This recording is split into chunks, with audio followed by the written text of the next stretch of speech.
La fille fit un vœu devant la boîte magique. Elle souhaita que tous ceux qui l'avaient harcelée meurent. Le lendemain matin, Mary découvrit que ses jambes commençaient à pourrir à partir des orteils.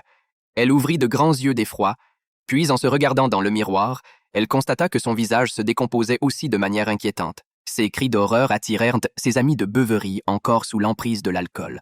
Certains en profitèrent pour prendre des photos et publièrent son état lamentable sur Internet. Anna, en tombant sur ces images, fut folle de joie. Jamais elle n'aurait cru que son vœu malveillant de la veille se réaliserait aussi vite. En surface, elle faisait semblant d'être pleine de compassion, mais intérieurement, elle jubilait. Cependant, sa joie fut de courte durée. Un malheur inattendu vint gâcher son bonheur. Anna découvrit soudain que le petit chien que sa mère lui avait laissé avait disparu.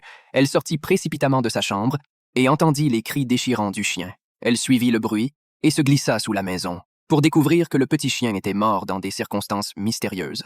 Anna fut anéantie par le chagrin.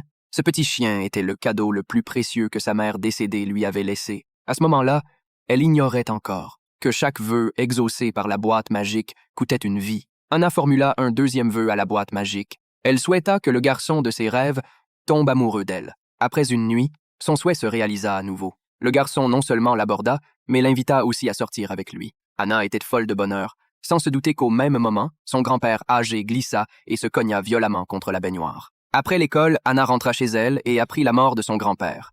Normalement, l'héritage de son grand-père n'aurait dû avoir aucun lien avec sa famille. Mais Anna en avait assez de vivre une vie misérable.